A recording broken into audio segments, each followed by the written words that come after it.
Hello everyone, welcome to Creatrix YouTube channel my dear friends. I am back again with another strategy video for all of you. जैसा आपने देखा पिछले कई दिनों में हमने काफी सारे सब्जेक्ट्स पे चर्चा की कि कौन से टॉपिक्स ऐसे हैं जिनको रिवीजन में प्रायोरिटाइज करना और कौन से ऐसे टॉपिक्स हैं जिनको रिवीजन में इतना ज्यादा वैल्यू देने की जरूरत नहीं है। तो आज हम लोग चर्चा करेंगे एनालॉग इलेक्ट्रॉनिक्स के बारे में, एक ऐसा सब्जेक्ट जिससे इलेक्ट्रिकल वाले काफी ज्यादा घबराते हैं। तो ये वीडियो इलेक्ट्रिकल वालों के एनालॉग के लिए है। इलेक्ट्रिकल का एनालॉग का एनालिसिस मैं आपको दूंगा ताकि आपका रिवीजन काफी आसान हो जाए।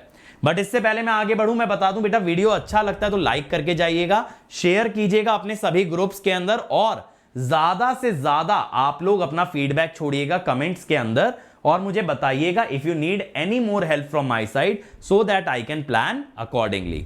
अब ये देखिए बेटा 24-25 वाले बच्चों के लिए गुड न्यूज है that you can get up to 30% off. कैसे? अभी देखो प्राइजेस मिनिमम है क्योंकि प्राइजेस बढ़ने वाले हैं 10% से और अभी हम आपको जो एग्जिस्टिंग प्राइस है उस पर 20% ऑफ दे रहे हैं। तो ओवरऑल आपको 30% की सेविंग मिल रही है। कैसे? Simply by using the code Ankit ESE। तो बेटा देर मत करो, अभी से अपनी जर्नी स्टार्ट करो गेट 24-25 की हमारे साथ अंडर माई पर्सनल गाइडेंस। चलिए तो शुरू करते हैं यार, डायोड से स्टार्ट करते हैं। तो देखो डायोड का बेसिक यानी डायोड की जो वर्किंग होती है, डायोड की जो इक्वेशन होती है आपकी शॉकली इक्वेशन जो होती है, या उसके बेसिक जैसे open circuit test, short circuit test, तो ये 2 बार गेट के अंदर पूछा गया है। और मैं कहूंगा देखो डायोड में अगर आपको पूरे चैप्टर में ज्यादा कुछ भी नहीं आता ना तो आप open circuit test, short circuit test तक तो रिवाइज कर ही लेना क्योंकि उससे मैक्सिमम क्वेश्चन आपके बन जाते हैं।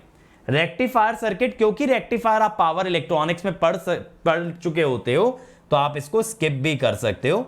जो बच्चा रेक्टिफायर पावर इलेक्ट्रॉनिक्स में किया है वो एनालॉग में भी कर लेगा।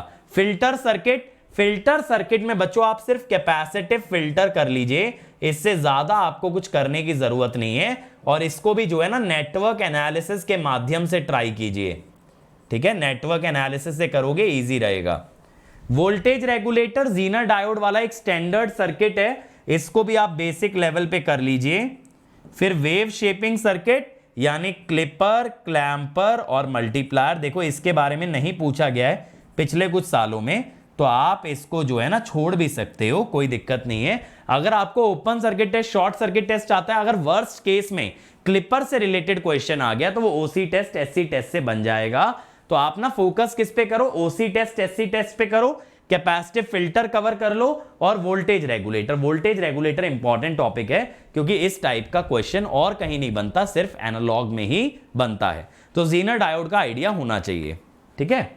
बीजेटी, बीजेटी में अगर आप देखोगे बेटा डीसी एनालिसिस पे ही सवाल आया है। तो बीजेटी में अगर आप कुछ भी रिवाइज नहीं करना चाहते ना तो डीसी एनालिसिस कर लो। उसमें अलग अलग बायसिंग टेक्निक्स होती हैं जैसे fixed bias, self bias, collector to base bias, constant current bias, ये 3-4 बायसिंग टेक्निक्स हैं जो आप कवर कर लीजिए। आप ये छोड़ सकते हो small signal analysis, BJT amplifier, low frequency, high frequency response. और अगर आपने पढ़ रखा है तो एक आध क्वेश्चन एम्पलीफायर के गेन निकालने वाला कर लेना कि वर्स्ट केस में पूछ लिया गया तो, अदरवाइज नहीं किया है तो बायसिंग आप कवर कर लीजिए। जेफेट, जेफेट गेट के सिलेबस में नहीं आता इसलिए इसको स्किप कर देंगे।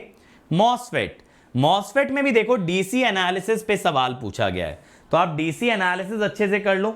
स्मॉल सिग्नल एनालिसिस पे एक बहुत बेसिक सा क्वेश्चन आया था, कुछ ऐसा खास क्वेश्चन नहीं था, इसीलिए आप ये वाला टॉपिक चाहो तो छोड़ सकते हो। बट मैं आपको ये बता दूं जो मॉसफेट का एम्पलीफायर होता है this is much much easy as compare to BJT और आप इसको भी स्किप कर दो, चाहो तो इसको भी स्किप कर दो और आप फोकस कर लो मॉसफेट के डीसी एनालिसिस पे। एम्पलीफायर में देखो मल्टी स्टेज एम्पलीफायर इलेक्ट्रिकल में नहीं पूछता है, डिफरेंशियल एम्पलीफायर भी नहीं पूछता है, फीडबैक एम्पलीफायर यहां पे आप क्या कवर कर लो ना, यहां पे आप एक तो देखो फीडबैक टोपोलॉजी कि भैया कौन सा फीडबैक है ये पहचानना सीख लो, मैंने इसकी टेक्निक सिखा रखी है अपने लेक्चर में, ठीक है? इसके अलावा input resistance and output resistance ये कैसे बदलते हैं, फिर गेन, बैंडविड्थ, इन पे क्या असर आता है फीडबैक का, ये बेसिक ना फॉर्मूला बेस्ड टॉपिक्स हैं, इसको आप कर लो तो आपका फीडबैक एम्पलीफायर तैयार हो जाएगा। लेकिन अगर अब तक फीडबैक एम्पलीफायर छोड़ के रखा है तो अब उसके पीछे मत भागना, पावर एम्पलीफायर भी गेट में नहीं है। ओपैम्प में अगर देखें तो ओपैम्प का बेसिक, जहां ओपैम्प के पैरामीटर्स वगैरह आते हैं, और यहां पे प्लस नेगेटिव फीडबैक भी आप यहीं जोड़ लो, नेगेटिव फीडबैक के सवाल भी, ठीक है।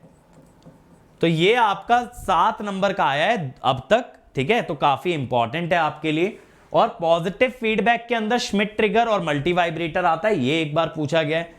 श्मिट ट्रिगर और मल्टी वाइब्रेटर अगर आपको पहले से आता है तो जरूर रिवाइज करके जाना, और नहीं किया है तो छोड़ देना। ओपैम्प में अगर सिर्फ नेगेटिव फीडबैक भी तैयार कर लो तो there is a high chance कि इससे क्वेश्चन पूछा जाएगा और आप एग्जाम में बना देंगे। तो क्या क्या हुआ देखो, डायोड का बेसिक हुआ, फिर capacitive filter, voltage regulator, diode में इतना, बीजेटी मॉसफेट का डीसी एनालिसिस, फीडबैक एम्पलीफायर की टोपोलॉजी और उसके पैरामीटर्स, और ओपैम्प का नेगेटिव फीडबैक। ये टॉपिक्स बहुत ज्यादा इंपॉर्टेंट है गेट पॉइंट ऑफ व्यू से।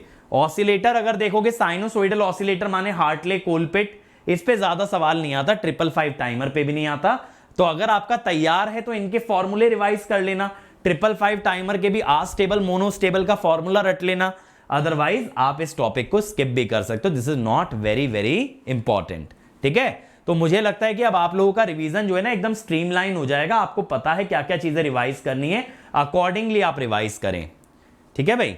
और देखो, अगर ये एनालिसिस अच्छा लगा हो, थोड़ी सी आपके दिमाग की टेंशन कम हुई हो, आपको पॉजिटिव वाइब आया हो, तो जरूर लाइक कर देना और शेयर कर देना यार ज्यादा से ज्यादा, और अपना फीडबैक कमेंट में दे देना। और 24-25 वाले बच्चे भैया 30% सेविंग कर सकते हो अभी भी, अगर ज्वाइन करते हो हमारे नए batches right now using the code Ankit ESE। नए बैचेस स्टार्ट हो रहे हैं 28 जनवरी से। इसमें ओरिएंटेशन ले रहे हैं ढांडे सर, और इसमें डिजिटल से हम स्टार्ट कर रहे हैं फ्रॉम 5 PM।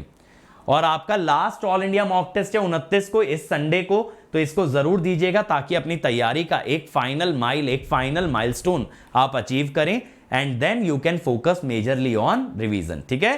तो मिलते हैं इसी टाइप के नेक्स्ट वीडियो में, तब तक मचाते रहिए, आग लगाते रहिए, लेट्स क्रैक इट।